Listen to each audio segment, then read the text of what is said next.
Hello students. आप कोई भी एग्जाम देने जा रहे हैं तो आपको उस एग्जाम के बारे में पूरी नॉलेज होनी चाहिए। उस एग्जाम की क्राइटेरिया के बारे में, कितने मार्क्स का है, कितने क्वेश्चंस आने वाले हैं और कौन सा क्वेश्चन कितने मार्क्स का होगा, उसको कितना लिखना है, कैसे लिखना है। जब तक आपको इसके पूरे ब्लूप्रिंट्स को बोलते हैं, ठीक है ना, blueprint of the exam paper पता नहीं होगा, तब तक आप एग्जाम को सही तरीके से अटेम्प्ट नहीं कर सकते। तो वेलकम ऑल द स्टूडेंट। आज मैं आपको UP board economics 2023 exam paper के लिए उसका कंप्लीट ब्लूप्रिंट बताने वाला हूं।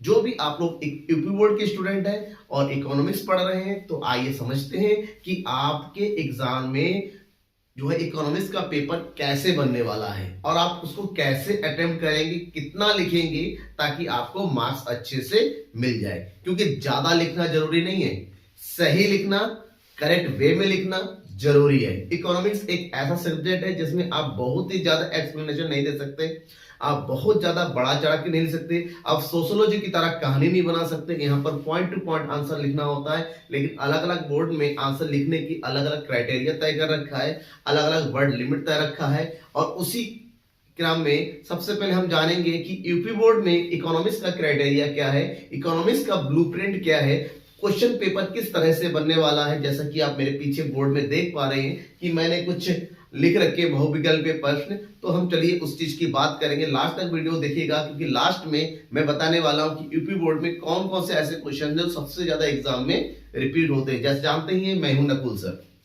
हिंदी मीडियम स्टूडेंट के लिए बेस्ट चैनल होगा, उसके लिए आपको सब्सक्राइब करना होगा ताकि आपको बेस्ट कंटेंट मिले। और जो पीडीएफ देखना चाहते हैं, जो पीडीएफ चाहते हैं, वो बिल्कुल जाइए, टेलीग्राम चैनल का लिंक दे रखा है डिस्क्रिप्शन में, वहां पीडीएफ फ्री ऑफ कॉस्ट आप देख सकते हैं। ठीक है, देखिए जो इकोनॉमिक्स का पेपर होता है ना यूपी बोर्ड में, वो होता है आपका 100 मार्क्स का। ठीक है, 100 मार्क्स का पेपर होता है यूपी बोर्ड में, ध्यान में रखिएगा। 100 मार्क्स का पेपर जो होगा वो, और इसकी जो टाइमिंग होती है वो होती है 3 hours 15 मिनट, यानी कि 3 घंटा 15 मिनट का होता है। इसमें ध्यान में रखिएगा, ये होता है 3 + 15, 15 प्लस क्या होता है, क्वेश्चन पेपर को पढ़ने की, स्टडी करने का, और 3 hours होता है राइटिंग का, कि आप उसको लिखे, रिटर्न टाइमिंग 3 घंटा आप लिखेंगे। लेकिन उससे पहले आपको 15 मिनट दिया जाएगा कि आप क्वेश्चन पेपर को अच्छे से क्या कर ले, पढ़ ले। उस क्वेश्चन पेपर, उस 15 मिनट का यूज कैसे करना है पहले मैं आपको ये बता दूं। 15 मिनट में लोग क्या करते हैं, जो स्टूडेंट होते हैं, मैं कई बार जब एग्जाम ड्यूटी पढ़ते हैं मैं देखता हूं बच्चे 15 मिनट ऐसे और रफली देखते हैं, ऐसा हो गया, पढ़ दिया। नहीं, उस 15 मिनट में आप क्या कीजिए, पेपर को पढ़िए, पेंसिल अपने हाथ में रखिए। आपको करना क्या है, जो आपको लगता है इजी है उस पर टिक मार दीजिए कि मुझे ये इजी लगता है, मुझे सबसे पहले अटेम्प्ट करना, क्योंकि लिखने के अलाउ नहीं होता 15 मिनट में, तो टिक मार दीजिए।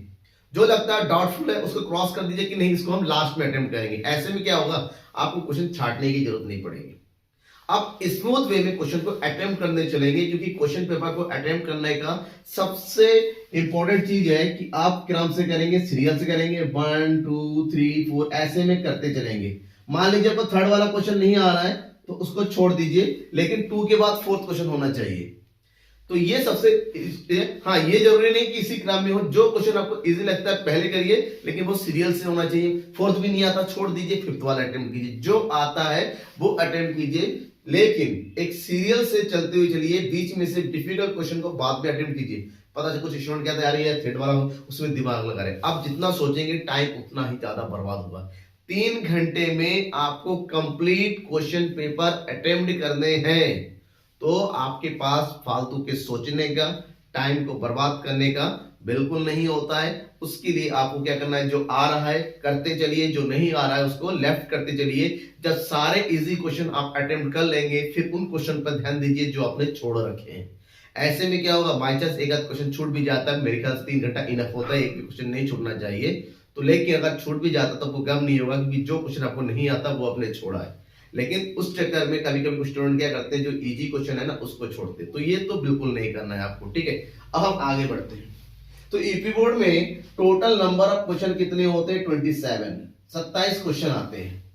27 क्वेश्चन जो होते हैं 4 पार्ट में बटा हुआ रहता है, 4 पार्ट में आपको 4 भागों में क्वेश्चन पेपर मिलेगा। ठीक है ना, और ये पार्ट क्या होता है, इसमें सेक्शन नहीं होते, पार्ट होते हैं। 4 पार्ट कौन कौन से होते हैं, एक होता है बहुविकल्पीय प्रश्न जिसको हम बोलते हैं MCQs, that is multiple choice questions. दूसरा होता है अति लघु उत्तरीय प्रश्न, जिसके आंसर बहुत आपको शॉर्ट में देना है, एक लाइन में, दो लाइन में। तीसरा होता है लघु उत्तरीय प्रश्न। उसके बाद चौथा पोर्शन है आपका दीर्घ उत्तरीय प्रश्न।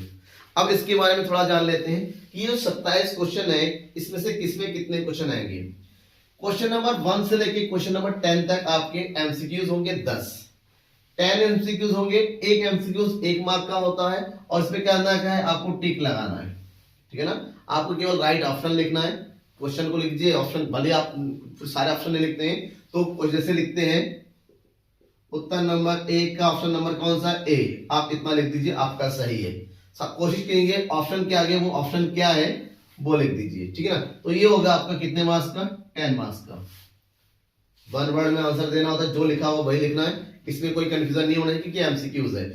और सबसे इंपॉर्टेंट 100 क्वेश्चंस के वीडियोस देखिए, डिस्क्रिप्शन में दे रखे हैं, आप देख सकते हैं कि यूपी बोर्ड के लिए कौन से एमसीक्यू सबसे ज्यादा इंपॉर्टेंट है, वो मैंने लिंक्स में दे रखा होगा एमसीक्यू सीरीज के नाम से। दूसरा जो पार्ट है वो अति लघु उत्तरीय प्रश्न।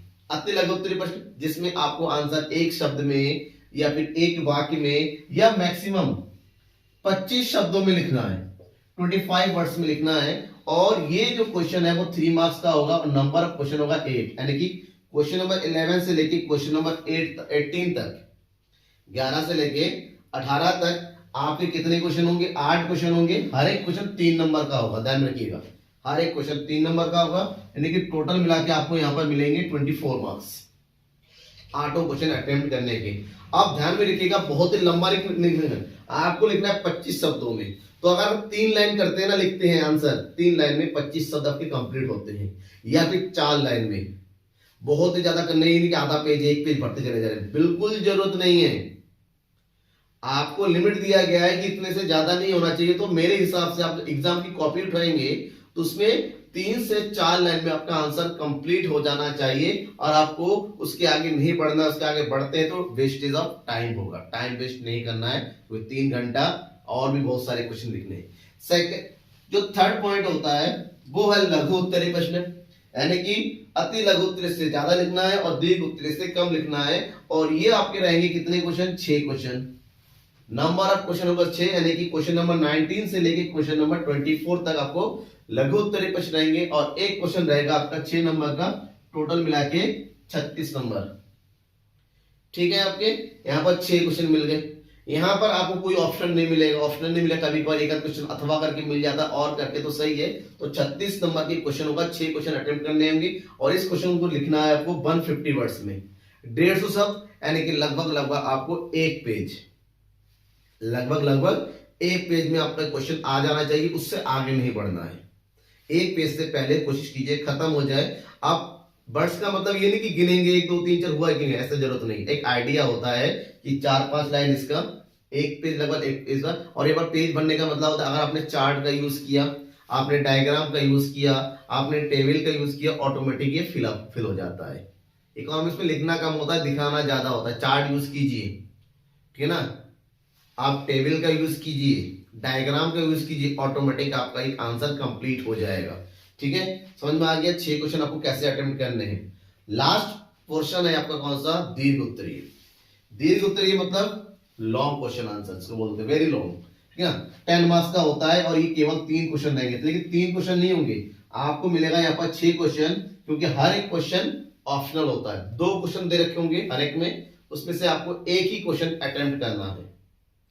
ठीक है, एक ही क्वेश्चन अगर आप अटेम्प्ट करते हैं तो तीनों क्वेश्चनों को मिला के आपका कितना 10 × 30 मार्क्स, तो ओवरऑल ऐड करेंगे तो आपका ये 100 मार्क्स का पेपर हो गया। अब बात करते हैं कितना लिखना है। लिखना है आपको ये 300 शब्दों में, यानी कि लगभग 1.5 पेज।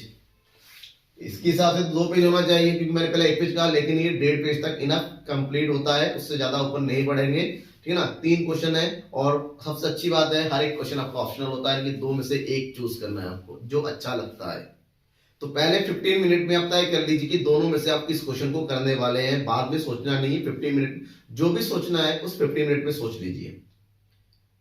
ऐसे में आपको क्वेश्चन अटेम्प्ट करना इजी रहेगा, आपको कौन सा क्वेश्चन छोड़ देना है, कौन सा क्वेश्चन लास्ट में करना है, कौन सा क्वेश्चन पहले करना, उस 15 मिनट में पता चल जाएगा। लेकिन आपके दिमाग में ये आना चाहिए कि हमारे पास क्वेश्चन का पैटर्न क्या है, क्योंकि आप एग्जाम में जब बैठ रहे हैं कंप्लीट क्वेश्चन का पैटर्न आपके दिमाग में बैठा हुआ है कि 10 क्वेश्चन एमसीक्यूज का है, ठीक है ना, 8 क्वेश्चन हमारे शॉर्ट है, वेरी शॉर्ट है, जिसको 2 या 3 लाइन में लिखना है, 6 क्वेश्चन मेरे हमारे लघु उत्तरीय प्रश्न है जिसको हमके लगभग 1 पेज में लिखना है या 1 पेज से पहले खत्म करना है, और 3 क्वेश्चन होते हैं हमारे लॉन्ग क्वेश्चन आंसर जिसको थोड़ा लंबा लिखना है, ठीक है। और ये बहुत ही इंपॉर्टेंट क्वेश्चंस होते हैं, और इंपॉर्टेंट क्वेश्चंस होने का मतलब ये होगा मैंने इसको ऑलरेडी बता रखा है आपको। डिस्कशन देखिए, आपको जो बच्चों ने अभी तक शुरू नहीं किया प्रिपरेशन या फिर डाउटफुल है, मैंने डिस्कशन कंप्लीट जो होता है प्रिपरेशन सीरीज दे रखी है कि एमसीक्यूज क्या होगा, लघु उत्तरीय में क्या आएगा, लघु उत्तरीय में क्या आता है, ठीक है ना, वो डिस्कशन दे रखे, आप उसको उस हिसाब से अटेम्प्ट के लीजिए। मुश्किल से 3 या 4 दिन में अगर सही वे में आप पढ़ते हैं तो कंप्लीट हो जाएगा। डाउट होता है तो मैं बिल्कुल हूं। तो ये तो हो गया यूपी बोर्ड का क्वेश्चन पेपर का पैटर्न, ठीक है। अब हम बात करते हैं कभी के बच्चों में, फिर से वही बात आता हूं कि जो क्वेश्चन नहीं आता उसका क्या करें। मान लीजिए आप क्वेश्चन नंबर 1 अटेम्प्ट कर रहे हैं, क्वेश्चन नंबर 1 से लेकर 10 तक तो कोई दिक्कत नहीं, एमसीक्यूज है। जो नहीं आता है फिलहाल उसके लिए खाली जगह छोड़ दीजिए, बाद में ऑप्शन लिखिएगा, और जो आता है उसका ऑप्शन लिखते हुए चले जाइए। लेकिन क्वेश्चन नंबर 11 से लेके क्वेश्चन नंबर 27 तक ध्यान में रखा, जो क्वेश्चन आता है उसको लिख दीजिए, नहीं आता है उसको आप छोड़ दीजिए, उसको आप लास्ट में लिखेंगे। बिल्कुल जरूरत नहीं है कि आपको उसके लिए टाइम वेस्ट करें, बिल्कुल टाइम वेस्ट नहीं करना है क्योंकि है ही नहीं टाइम आपके पास। अब कुछ क्वेश्चंस मैंने ये देखे हैं कि यूपी बोर्ड में रिपीट होते हैं, तो आपको जानना जरूरी है कि वो कौन से क्वेश्चन जो है एग्जाम में रिपीट होते हैं। तो रिपीटेड क्वेश्चन का तो मैं बात करूं तो सबसे पहला जो चैप्टर है आपके बुक का, चैप्टर नंबर 2 बेस्टियर्स का, आपने पढ़ा होगा उपभोक्ता व्यवहार का सिद्धांत। उस चैप्टर में एक टॉपिक है मांग, जानते हैं ना मांग। तो मांग से रिलेटेड क्वेश्चंस, लॉन्ग क्वेश्चन में, यानी कि ये जो 10 मार्क्स को मैंने बताया ना दीर्घ उत्तरीय में, इस दीर्घ उत्तरीय में जो है 10 मार्क्स का क्वेश्चन एक आपका मांग चैप्टर से जरूर आता है, हर साल आया हुआ है, इसलिए आपको वो वाला चैप्टर कंप्लीट है। मांग में क्या पढ़ना है, मांग में आपको पढ़ना है मांग की लोच। मांग की लोच कैसे ज्ञात करते हैं, मांग में परिवर्तन, मांग में परिवर्तन, और चौथा क्वेश्चन होता है मांग लोच की श्रेणियां, क्योंकि मांग का नियम शॉर्ट में पूछा जाता है 6 मार्क्स वाले में, ठीक है, आपको ध्यान में रखना है। मांग किसे कहते हैं वो भी 6 मार्क्स में आता है, लेकिन जो लॉन्ग क्वेश्चन में आता है वो है मांग में परिवर्तन, मांग की कीमत लोच से रिलेटेड न्यूमेरिकल क्वेश्चन, मांग को प्रभावित करने वाले कारक, और मांग लोच की श्रेणियां, ठीक है। ये पहला एक चैप्टर से हो गया। उसके बाद होता है उपयोगिता वाले टॉपिक से, इससे भी क्वेश्चन बहुत ज्यादा, कुल उपयोगिता, सीमांत उपयोगिता और औसत उपयोगिता। उसके बाद जो चैप्टर है ना, इसके उत्पादन वाले चैप्टर में आएंगे। उत्पादन वाले चैप्टर में एक क्वेश्चन होता है पैमाने का प्रतिफल। पैमाने के प्रतिफल से आप क्या समझते हैं, पैमाने के घटते प्रतिफल, बढ़ते प्रतिफल और स्थिर प्रतिफल को बताइए। ये क्वेश्चन भी लगातार रिपीट हो रहे हैं यूपी बोर्ड में, तो आपको ये अच्छे से रट के या फिर अच्छे से लर्न करके, चाहे 6 मार्क्स में आए या 10 मार्क्स में, लेकिन आएगा जरूर, ठीक है। उसके बाद क्वेश्चन नंबर पॉइंट नंबर 3 में जो है इंपॉर्टेंट क्वेश्चन है वो है आय का चक्रीय प्रवाह। ये भी क्वेश्चन लगातार रिपीट हुआ है, आय का चक्रीय प्रवाह। और आय के चक्रीय के बाद विदेशी विनिमय दर का निर्धारण किस तरह से होता है, विदेशी विनिमय दर क्या होता है, और बजट वाले चैप्टर को पढ़ के जाएगी। बजट वाले चैप्टर से हर साल रिपीटेड हो रखा है क्वेश्चन, लॉन्ग में जरूर आता है। तो ये जो मैंने टॉपिक बताए 5-6, तो लॉन्ग के हिसाब से ये 5-6 टॉपिक बहुत ही ज्यादा इंपॉर्टेंट है। तो आपको, हाँ एक टॉपिक मैं भूल गया, सॉरी बताना, दैट इज पूर्ण प्रतिस्पर्धा बाजार, यानी कि पूर्ण प्रतियोगिता के अंतर्गत कीमत का निर्धारण कैसे होता है, या फिर पूर्ण प्रतियोगिता की किसे कहते हैं, उसकी विशेषताओं के बारे में बताइए। ये जो 6 क्वेश्चन मैंने बताए हैं, ध्यान रखिएगा 6 क्वेश्चन में से जो 3 क्वेश्चन आते हैं ना, ये उसके आने के चांसेस ज्यादा से ज्यादा है। आपको अगर इन क्वेश्चन का आंसर नहीं पता है तो मुझे जरूर बताइएगा, मैं इसको डिस्क्रिप्शन आपको कमेंट बॉक्स में बताएंगे, मैं इसको लिंक प्रोवाइड कर दूंगा वीडियो का, ताकि आप इजीली उस आंसर को लिख सके। तो कैसा लगा आपको, क्या ये आपके लिए हेल्पफुल है आज का ये वीडियो, क्या ये ब्लूप्रिंट आपके एग्जाम में काम आ सकता है, या कुछ आपको और कुछ जानना है, तो कमेंट बॉक्स में कमेंट करके जरूर बताइएगा। शेयर कीजिए अपने दोस्तों के बीच में, ताकि उनको भी अच्छी से नॉलेज मिल जाए अपनी एग्जाम की। Thank you everyone, best of luck for exam.